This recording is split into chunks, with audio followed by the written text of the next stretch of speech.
Welcome to Jhart Modelworks. Join me as we take a look at this week's progress on the Fujimi Dino 246 GTS. Welcome to my workbench. Let's get started. Alright guys, thanks for joining me for the first weekly update video. As I mentioned in the unboxing video, I'm not really looking to do a full build series on the Dino. I just got off the Chevelle build series. I have the Nova coming up with that C1 body kit. That's going to be a build series as well. This is more of just a have fun, rebuild that mojo kind of build. I plan on only doing like weekly progress videos and just showing you what I've got done. However, a lot of guys seem to really like when I do modifications and they like to see how I do them. So I've decided that what I'm going to do is I am going to do the weekly update videos, but if I do any significant modifications like I did on the rear bumpers, I'll go ahead and record that and include that as like a small build section or how-to thing in the videos. So with all that out of the way, let's go ahead and get the camera turned around and take a look at the bench. Alright guys, let's go ahead and start off with the decals. You'll remember from the unboxing, these are the kit decals.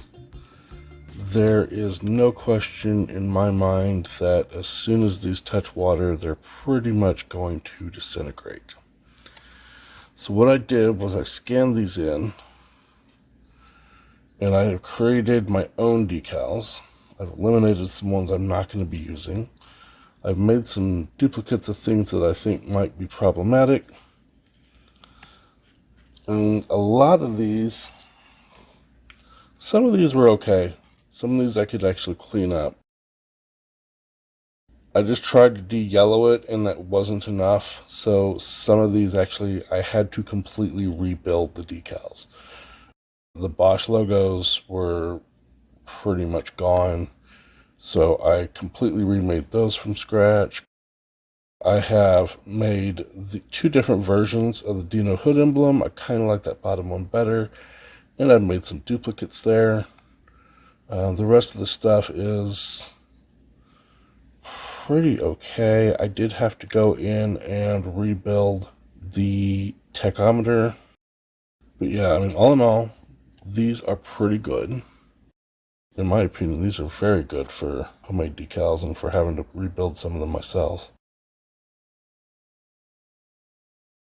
This set, this is the steering wheel center, and these are the center caps for the wheels. I've got some photo etch to replace that and the Pininfarina. Still deciding if I want to use the Ferrari badging or not. I'm not going to be using any of these license plates, so no need to replace that.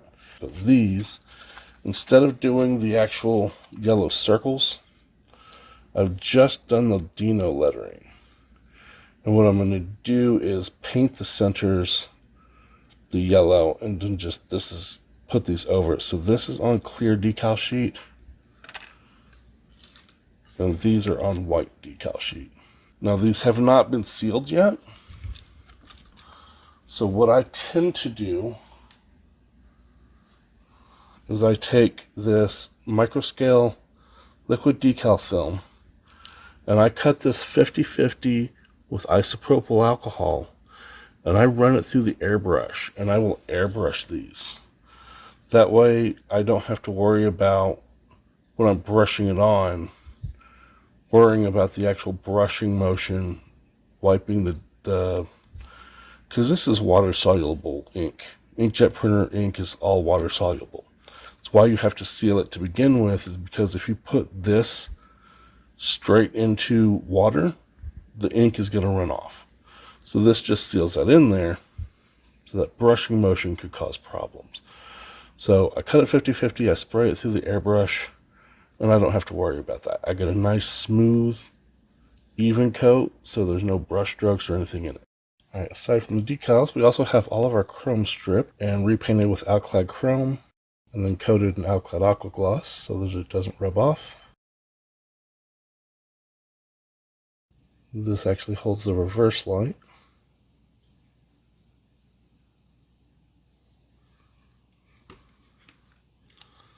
We have our mirrors, which have been drilled and pinned. On the original car, the actual mirror itself is separate from the base. Now, I've seen other modelers actually remove these. I didn't want to quite go that far. Nandimo Seisaku actually cut these off, drilled all the way through, ran his pin up, and then out at an angle and glued his mirror on so that it looks absolutely perfect. That's way beyond my skill set. But what I did do was take the Tamiya engraver and just engrave along the line. Then I took one of these saw blades that I have, and I just went around the top edge, just right around that top edge so that it would actually look like it was separated a little bit. Didn't quite come out as good as I would like, but it's not bad. It's not a bad look. And we have our bumpers, which have this little rubber section on the front of them. That was painted with Vallejo black. Has a nice rubber black look to it.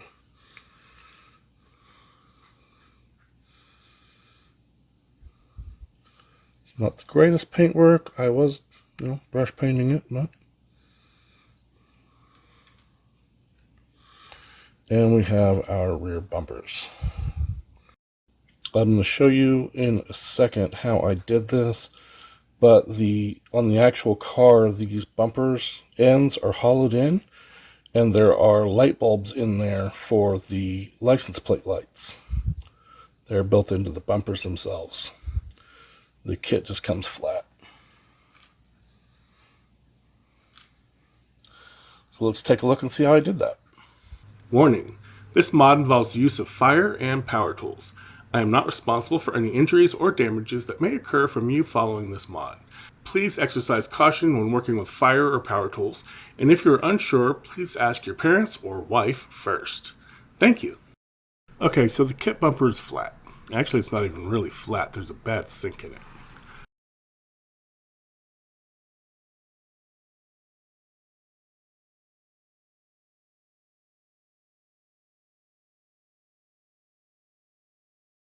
We're going to start with a small round carving bit and very carefully and gently work an impression into the end of the bumper.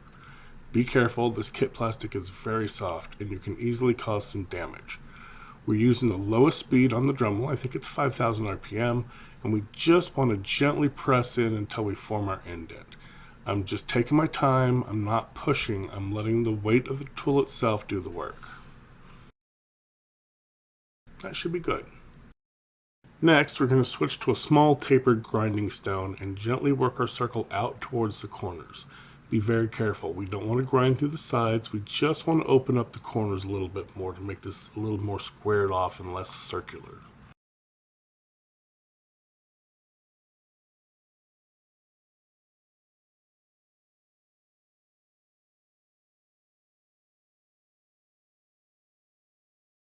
Okay, this is the fire part.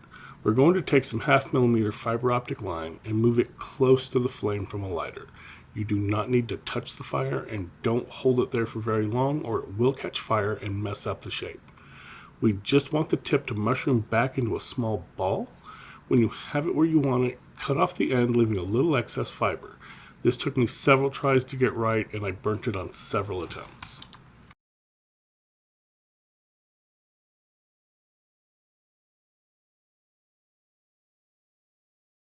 Next, we want to take a 0.6 or a 0.7 millimeter drill bit and drill a hole into the bumper. We want to be careful to make sure that we drill straight into the bumper, checking from the side and front so that we don't drill out through the side. And we want to drill far enough in to make sure that we can fit the whole fiber optic into it. Again, this plastic is very soft. It does not take long at all to drill.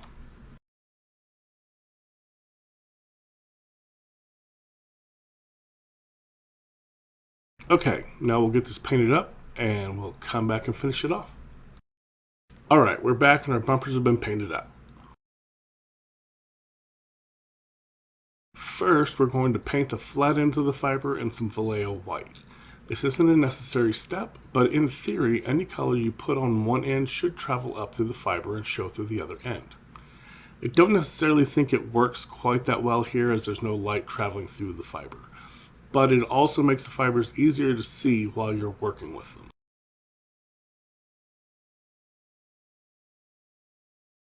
Once dry, we want to add some Elmer's white glue and then slide the flat end into the hole we drilled, leaving the bulb end to rest just inside the bumper end cap. With the painting, it may be necessary to re-drill the hole a touch just to make sure the fiber will slide in. Once in, make sure it gets pressed all the way into the bumper. You might want to trim and test a few times just to make sure it'll fit before you glue it in.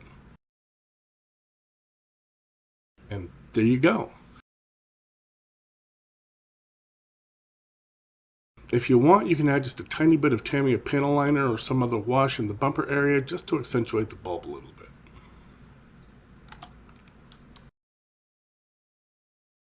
All right, this takes us to the body, and there is a good deal to talk about with this body. We'll start with this color, which I absolutely love. This color is Mr. Crystal Color, Amethyst Purple. I found this color on a video from Barbados Rex. I'm pretty sure I've linked to him before. If you don't know who he is, I'll link to him again down in the description below. So check him down in the description below. But this is an absolutely awesome purple. About 4 coats. Technically, I sprayed 7, but we'll talk about that here in a second. Prep work. There are a ton of seam lines on this car. There's a ton of mold lines. They run along here, along the front, along this top up here. They run down the back of these rear wing area. I just know what those are called, and I lost the word, whatever. But they'll run down there. They also run along this back. The ones that are through here are absolutely huge. There's a huge step between this part and the center section that shouldn't be there. So you need to sand all of them, and I recommend using a sponge sander. There's very few flat surfaces on this car, and almost every one of those seams is on a curve. But it would take absolutely nothing to sand that into a flat spot. You could reprofile this in a heartbeat. So I highly recommend using sponge sanders to clean up the mold seams. The panel lines themselves, there's not very many of them, and they're pretty deep. They're pretty good, but I went ahead and gave them a quick pass through with the Tamiya engraving tool. Especially all these lines through here, because I am going to have to do some bare metal foil work in here. And I wanted to make sure I had nice, good seams that weren't completely filled with 2K. So, other prep work. This lower portion of the front end is a completely separate piece from the top, and you have to glue it.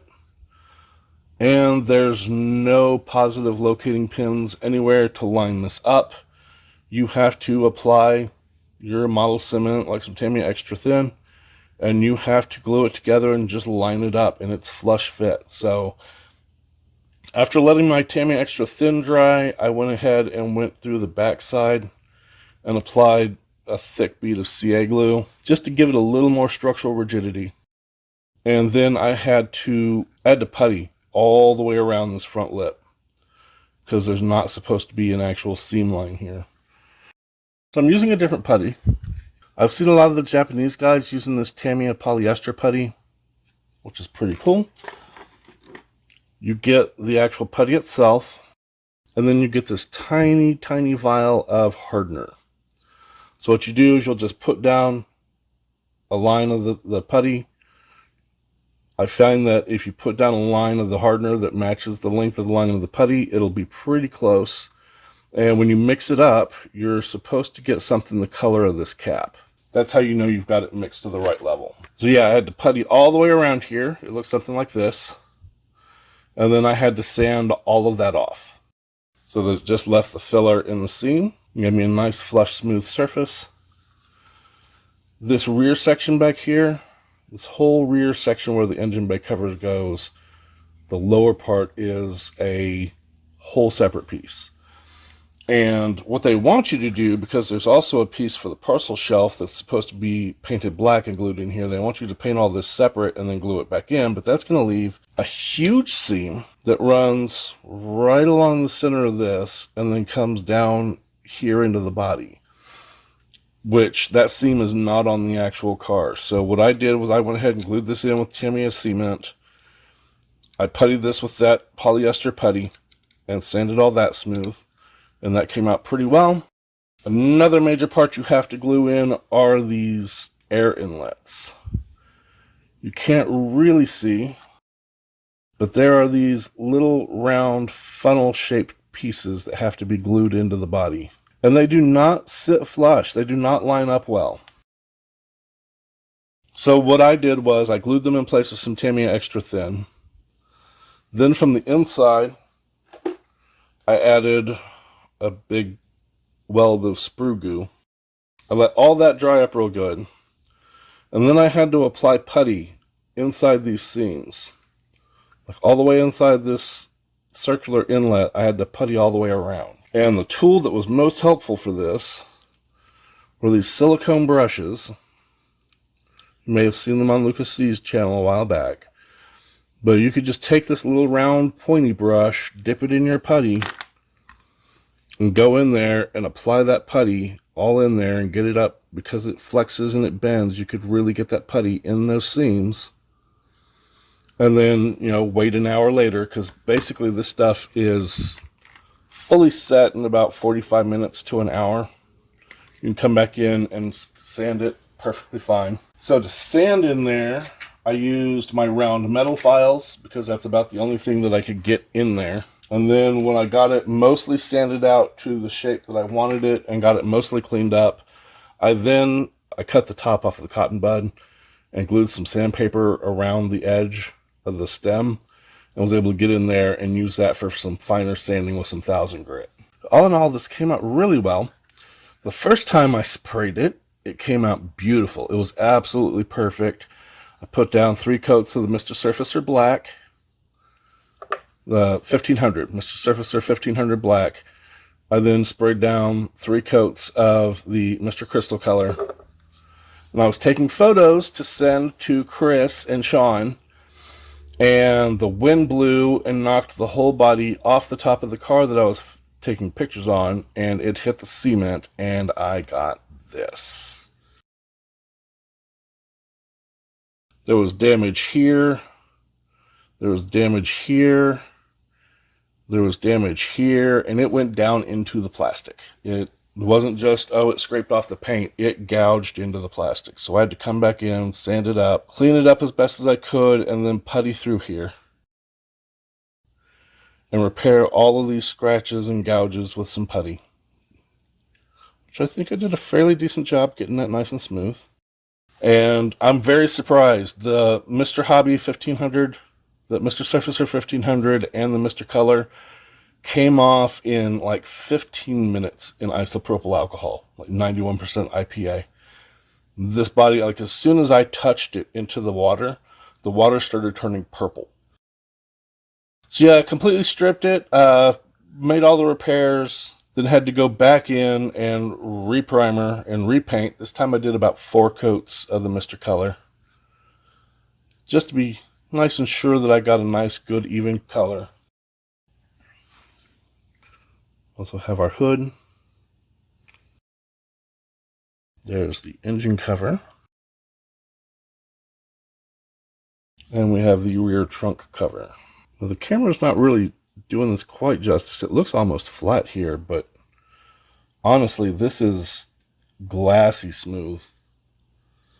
Like right here where you're seeing that blob of white, I can actually see, I can make out the various LEDs in my lamp. So there's your whole body assembled. I then went ahead and used the Gravity Colors 2K, which is what I've been using for a while. I really like it. It works out well. I had a little extra thinner, so instead of doing 311, I do like 3-1, 1 1/4 thinner.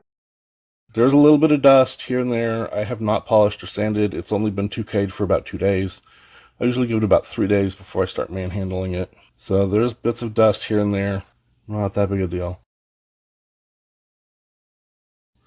I do have my holes drilled for my mirrors. I have a hole drilled for a rear antenna. You have to drill the holes out for your windshield wiper, which is kind of weird. They give you 3 holes. You only need to drill 2 of them, which would make sense if you were going to offer right-hand and left-hand drive, because the right-hand drive, the windshield wipers go the opposite directions, but they don't give you a right-hand drive dashboard. So that doesn't make sense exactly to me why they put 3 holes in there. Maybe they were planning on doing it and just never did. But they, as far as I know, they never offered a right-hand drive version. There's a couple of other holes in here. These were the washer fluid spigots, which I cut off, sanded off, and drilled out. I'm going to replace those a little bit. I've also got some holes in here for replacing the door locks. They provide a plastic part for the door locks, but I have something else that I want to use. And finally, these little bastards right here. These little air vents. I think they're supposed to be black, but I'm leaving them silver because I kind of like the way they look. This is some Hasegawa mesh, and I did this the hard way. I actually went and cut each individual piece to try and fit into these holes. If I were to do this again, if I were to do this the smart way, what I would actually do is cut these holes out, or drill the holes out and open them up, and then I would just apply my mesh as a strip to the inside so that it would just look flat and even and perfect. But I have to do everything the hard way, at least the first time. So yeah, that's going to wrap it up for this video. Thanks for hanging out with me, and I will catch you for next week's update. If you enjoyed the video, please hit the like button. Also, feel free to leave comments, feedback, critique, or anything else in the comment section below. I enjoy interacting with all my viewers in the comment section and try to reply to all the comments I receive. If you want to catch future videos, please consider subscribing to my channel and make sure you click the bell notification icon so you can be notified when I upload new videos. As always, thank you for watching, keep modeling, and have a great day.